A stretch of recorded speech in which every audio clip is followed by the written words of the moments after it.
Welcome back. Now, before you took a short commercial break, we were discussing and trying to understand the role esports gaming plays in the growth of the gaming industry in Kenya. Now, joining me is co-founder of eSports Gaming, Charles Wambugu Murera. Thank you so much for joining me. Thank you so much. How are you doing? I'm well. Yes. Now, even before we start talking about, the business side of esports gaming, trying to understand how exactly you guys generate money, how did you come up with eSports Gaming and why exactly did you do that? First of all, me, myself, and my co-founder, eSports has been at our radar back in campus.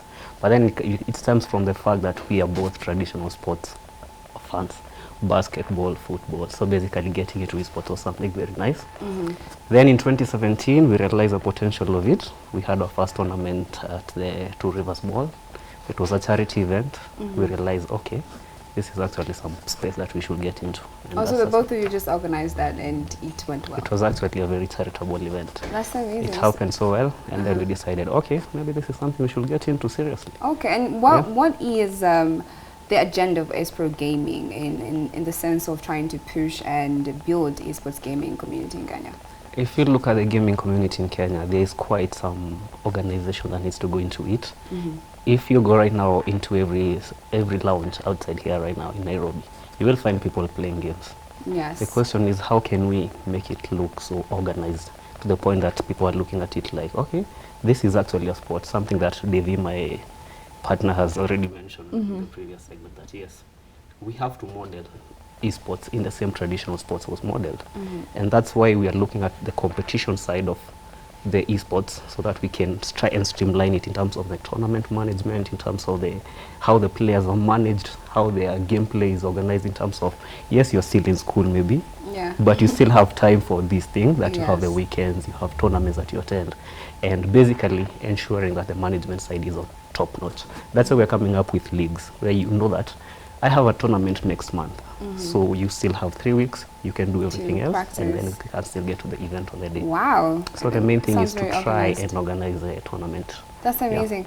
Now, obviously, with esports happening, there's money that's put into it, and obviously you guys are also trying to generate money to keep it going as well. I just wanted to tell me what are some of the monetizing strategies you've put in place to ensure that you have revenue inflow, at eSports Gaming, that's able to sustain these leagues that you guys are running? All right. First of all, let me mention that most of our leagues usually get tournament. We usually don't even charge people to come to the events. Wow. So why have I not gotten an invitation? Well, you're getting one for the next event. Yeah? Thank you. So basically what we did is that we realized that in terms of monetizing these esports, you need to look at how can you generate money outside of sponsorship money, which is actually coming. Yes, sponsorship money is there, but you need to build yourself to the point that you don't have to rely on someone else. Okay. So for us, besides having eSports Gaming, we have S Apparels. Okay. So all the competitions that we host, we are the people who dress everyone who is coming to the event.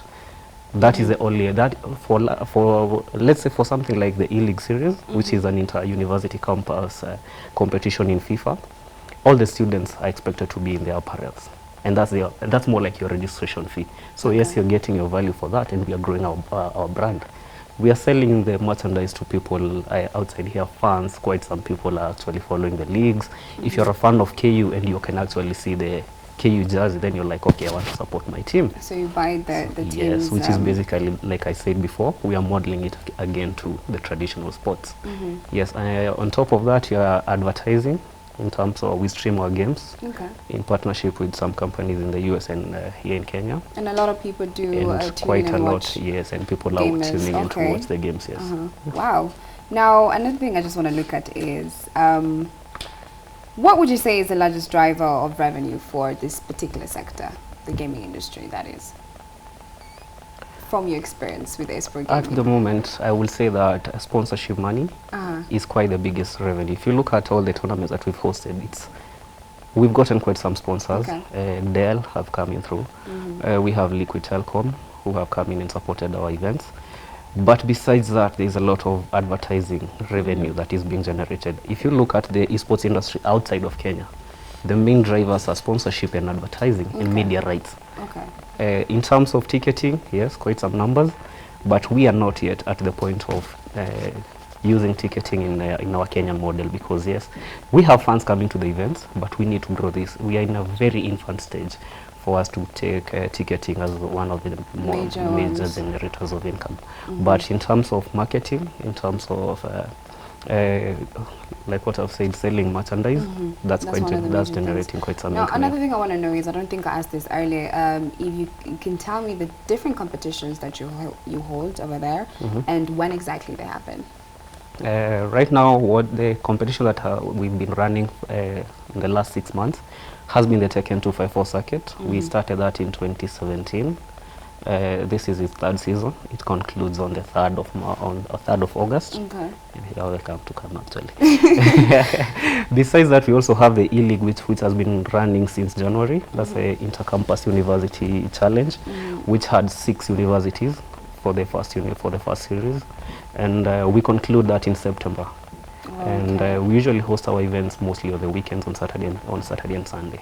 Okay, that's amazing. I'm hoping you guys get a lot of people coming and enjoying it and stuff like that. So obviously, when you look at esports, especially in the Western space, it's a space where a lot of money is being made. You can put it even on the same level as perhaps even movies and stuff like that, because it's a big industry, it's a multi-billion industry in the Western spaces, and people are now actually investing stocks when it comes to esports and stuff like that. But I just want you to tell me, from your experience with esports, do you think that it provides a lot of investment opportunities? And if it does, what kind of investment opportunities does it provide? In terms of investments in the esports industry, anyone can join and become quite big. If you look at the people who are starting to get into the esports industry, companies like Microsoft, Google, who are investing in cloud gaming, which I think will be the next biggest thing. I feel like I'm in the wrong space right now. I need to move. I actually think it's going to become the next big thing. If you look at traditional sports, they have to model their ways to accommodate esports. If you look at all the NBA, they have their NBA 2K. If you look at FIFA, they already have their competitions which are esports based, because if you realize that the young generation that usually play esports, these are people who have a lot of spending capacity in terms of how much they invest in the games. And that's why, and then in terms of advertising and media, these are the people that you actually want to reach if you're a company. That's why we are seeing some companies which are not directly involved in esports. You look at people like Coca-Cola, the Mercedes-Benz, the Ferraris. These are people who are getting into the space because you realize that this generation that is coming up, there's a chance that esports will become bigger than traditional sports. So this is the right time for brands to start investing, and you can get into, basically you can invest in almost anything. If you're a company that does production, there's a chance for you. If you are a designer, there's a chance for you. So basically there's quite a lot of opportunities for people in the industry. Great. I am even considering myself now. Do you think that Kenya is going to get into that space, like, compared to the Western esports space? I actually think will take a few years to get into that. It's not going to take us 1 year, 2 years, because again, the technology that we have here in terms of if you look at the servers, they are hosted in the US.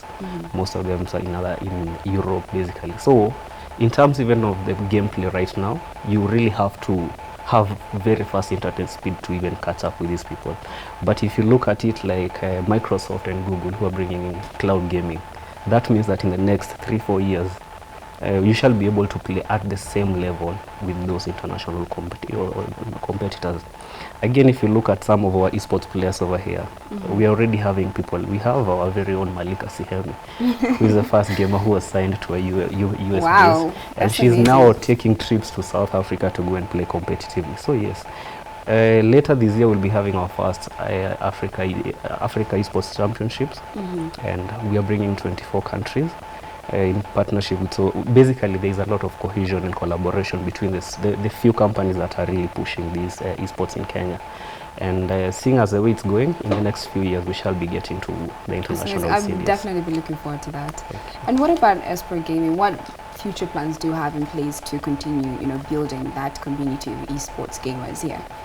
For us, again, our model is that the only way you can sustain these competitions is if you put them into a league format. Okay. So that every year there are some people who are joining the league, We started with how many players in Tekken? 16. Right now we have about 32.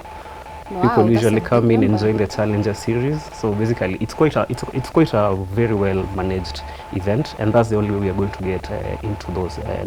If you look at in terms of traditional sports, I could use an example of golf in Kenya. Okay. They had to really get organized, and it took them almost 40 years It's to true. even join the European Championships. But with the chance that we have right now, technology is everywhere. You don't have to fly all the way to the US to play against someone. So that's the format that we want to take, that we want to become as competitive as everyone else outside there, so that we can Wonderful. grow it, yes. You literally just answered the last question I was going to ask you about whether, obviously, technology is taking over. We're going in the future right now, and, you just answered it, because I think your answer for this one is you do think that, in such games is going to overshadow traditional sports within the 5 years. Or am I wrong?